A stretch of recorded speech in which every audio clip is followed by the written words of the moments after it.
Thank you so much, everyone. You've been so awesome. Your comments are great. It sounds like a lot of you have been through the same things that I've been through, and you know the pain. Well, I want to thank you all for watching this series. And so now we come to that first quarter of 2023. And I was about 64 years old. I was going to turn 65 in a couple of months in April. And I was praying every day for my wife to not decide to actually divorce me. And I just prayed every chance I got. And excuse me. So sure enough, after the new year of 2023, the papers came. But the attorney evidently didn't accomplish the most basic thing that an attorney is required to do, and that is serve the right person. So I actually wasn't served. My father was served the papers. Now, I had been getting a letter from my wife saying, I want a quick divorce, I want a fair divorce, and I want a prompt divorce. Okay? And my children were also calling me and saying that Mom's going to send you the contract, which is a property settlement agreement, and you are to sign it. No negotiations, no response, just sign it. And if you don't sign it, then we'll know that you're a bad man. And I would say to them, of course, I haven't even seen the contract yet. I don't know if it's fair or not. And they're like, oh, are you saying that it wouldn't be fair?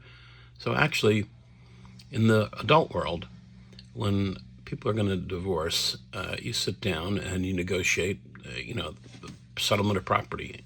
And if you can't agree, that's fine. You can take it in our county to a master who will give a recommendation, and it's very objective. In fact, when I practice law, I prefer to do it that way because then there's no after sense of, oh, it wasn't fair or they did this or the master makes an objective recommendation based on marital assets. Anything acquired between the date of the wedding and the date of the separation is considered a marital asset and has to be equitably distributed. Likewise, any debt that is acquired between the date of the wedding and the date of the separation is considered marital debt and also has to be equitably distributed. And when couples can't agree, then the master will do it for them. It's like a couple $100. It really saves a lot of lawyers' fees. But of course, in this instance, and I had so much shame about, going to the rehab. And I was told in the rehab, actually, the counselor said, do not sign any legal papers until you have a year of sobriety, because most people have so much shame about coming out of a rehab. You're just not in the right frame of mind, and you're going to, you won't be able to care for yourself. You won't be able to be good to the future you. You'll do something out of guilt, out of shame. But of course, I didn't listen to that. I wanted to show my wife that I would do anything. And if she wanted a quick divorce and she wanted me to sign the agreement, no questions asked, they had prepared, evidently. I don't know for sure. But it sounded like, it was might have been prepared by family. My daughter and my wife. I have reason to think that, but I don't know for sure. So at any rate, I just also, in one of the notes that my wife had said, she said she was willing to meet with me after the divorce. And that I was like, fine, I'll give her the divorce, just anything to be able to meet with her. And she had told my mom, when my mom said, why don't you talk to him? And she said, because he's too persuasive and I don't want to talk to him because then I might not go through with it, I guess, is what the implication was. And again, I'm trying to just stick to facts that I know. I don't want to surmise.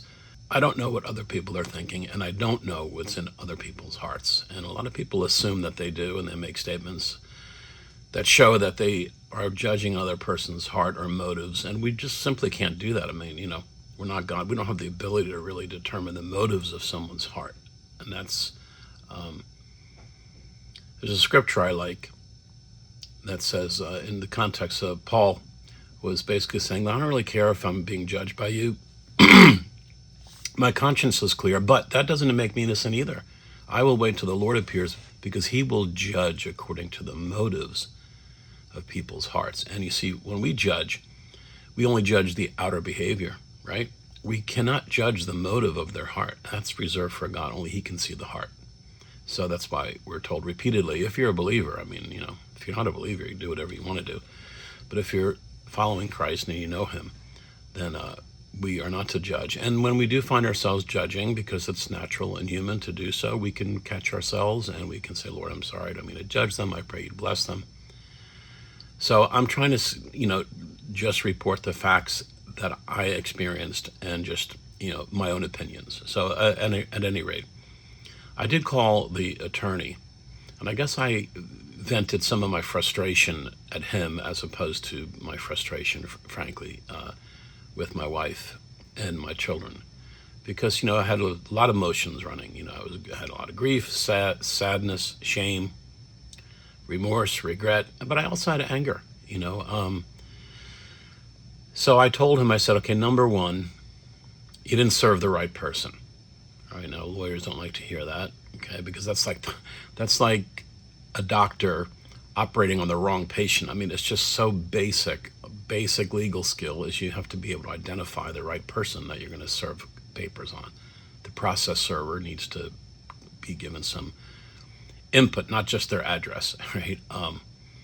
So I also said, you have the wrong, I could file to change the jurisdiction because neither of us live in the county that you are filing this complaint in.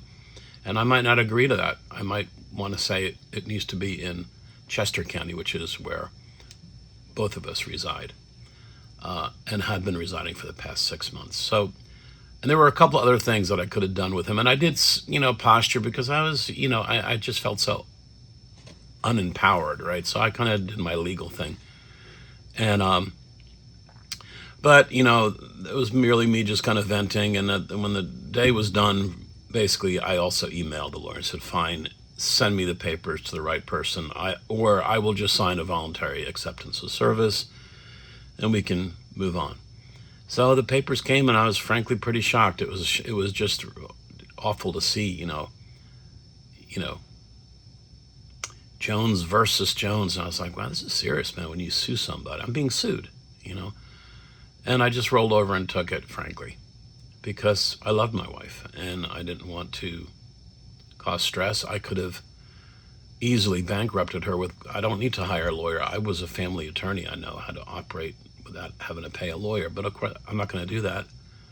But I could have just certainly made an issue out of the venue, about it not being properly served. I could have delayed things, and I also could have filed for a master and asked for a master to divide the assets. But I didn't. And I would have, I know the kind of deal I would have gotten from a master because they factor in a certain amount of things. And one of the things was my age. I was already in retirement, and I'm 10 years older than her, and she still has 10 years to build up her assets before she would get to retirement age. So there's a lot of factors that, would have benefited me. But I didn't do it. I didn't take any of those options, didn't take any of those benefits. I didn't fight it. I just signed it. And when the contract came in the mail itself, I just signed it.